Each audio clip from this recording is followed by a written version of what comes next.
وقال انس، اور انس کہتے ہیں انتم مشیعون، کہ تم جنازے کو پہنچانے والے اس کے پیچھے، تشیع کہتے پیچھے چلنا، فمشی بین یدیہا، تو تم چلو اس کے آگے، وخلفا، اور اس کے پیچھے، وعن یمینہا وعن شمالہا، اس کے دائیں اور بائیں، وقال غیرہ قریبا منہا، اور بعض اور لوگوں کا خیال ہے کہ اس کے قریب قریب چلو. یعنی سوال یہ پیدا ہوا کہ جب جنازہ جائے تو کیا سب سے آگے جنازہ جائے اور باقی سب مخلوق پیچھے ہو، یا جنازہ سب سے پیچھے اور لوگ آگے جا رہے ہوں، یا سب دائیں ہوں یا بائیں ہوں. تو کیا بتایا گیا؟ چاروں طرف ہوں، یعنی ہر طرف ہوں اور قریب قریب رہیں. یہ نہیں کہ جنازہ آگے جا رہا ہے اور وہ 1 میل پیچھے آ رہے ہیں، یہ درست نہیں ہے. یعنی میت کا یہ بھی احترام ہے کہ اس کے ساتھ ساتھ چلا جائے. اٹھانے والے تو ساتھ ہی چلیں گے لیکن دوسرے لوگ بھی اکمپنی کریں. اور شاید اس میں بڑی حکمت ہو. خدا نخواستہ اگر ایک شخص تھک گیا ہے کہ وہ گھبرایا ہوا ہے اور وہ بوجھ نہیں اٹھا پا رہا کندھے پہ، آپ دیکھیں کتنا بوجھ ہوتا ہے. مرنے کے بعد انسان بڑا بھاری ہو جاتا ہے، اور پھر تھوڑا اس چارپائی یا اس باکس، اس کا بھی وزن ہوتا ہے.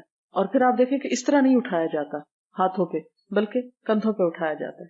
تو وہ مجھے اندازہ نہیں تھا کہ یہ اتنی بھاری چیز ہوتی ہے اور اتنی مشکل ہوتی ہے. اس دفعہ جب میں عمرہ کر کے آئی ہوں چند مہینے پہلے، ایک جنازہ حرم میں لے جایا جا رہا تھا.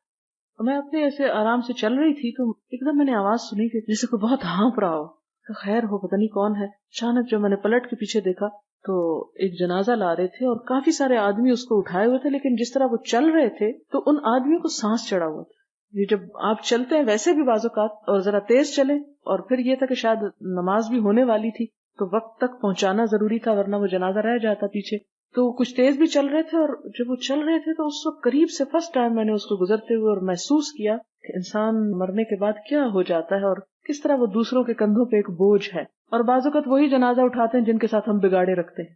تو انسان کتنا ضرورت مند ہے، کتنا حاجت مند ہے.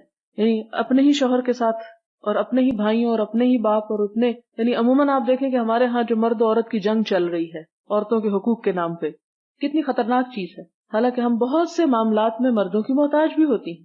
تو یہ ایک چھوٹی سی مثال اس میں آ جاتی ہے. تو یہ ہے کہ وہ شاید اس لیے بھی کہا کہ ساتھ ساتھ رہیں، تاکہ اگر ایک شخص چھوڑنا چاہتا ہے، تھک چکا ہے، تو فوراً دوسرے لوگ جو ہیں وہ آگے بڑھیں. اور اس کا بڑا ثواب بھی بتایا گیا تاکہ ہر شخص شوق کے ساتھ اس جنازے کو اٹھائے.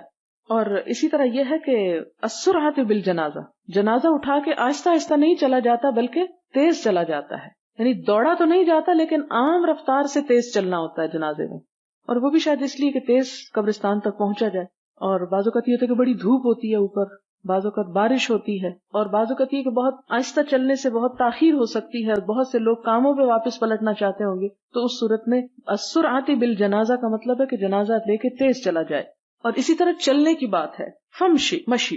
لیکن اگر مجبوری ہو اور بڑے شہروں میں چلنے کا موقع ہی نہ ہو یا جگہ ہی نہ ہو، ٹریفک گزرنے کی، تو ہماری سڑکوں پہ اب جگہ نہیں رہی، تو جنازے کہاں چلیں گے؟ اس لیے اب وہ گاڑیوں پر ہی اس کا اہتمام کیا جاتا ہے. تو اس کی اجازت ہے، لیکن افضل یہی ہے کہ اٹھا کے چلا جائے تاکہ مسلمانوں کا حق ادا کریں ان کے مرنے کے بعد بھی.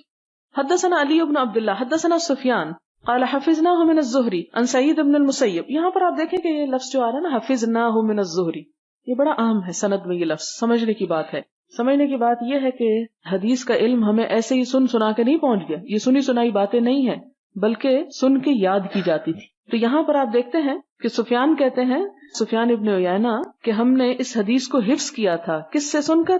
زہری سے. اور انہوں نے کس سے لیا تھا؟ ان سعید ابن المسیب، تابعی ہیں یہ. ان ابی ہریرہ رضی اللہ عنہ ان النبی صلی اللہ علیہ وسلم قال اسرعوا بالجنازۃ فان تک صالحۃ فخیر تقدمونها الی وان تک سوا ذلک فشر تدعونہ عن رقابکم.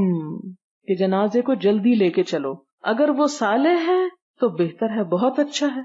تقدمونها الیہ، تم اس جنازے کو اس نیکی اور اس بھلائی اور خیر کی طرف لے کے جا رہے ہو تو جلدی وہ خیر کو پہنچے. وَإِن تَكُ سِوَا ذَلِكَ، اور اگر وہ اس کے علاوہ ہے، فَشَرٌ، تو اس کے لیے برا ہے. وَتَدَعُونَهُ عَنْ رِقَابِكُمْ، تو تم اس شر کو اپنے کندھوں سے اتار کے رکھ دو.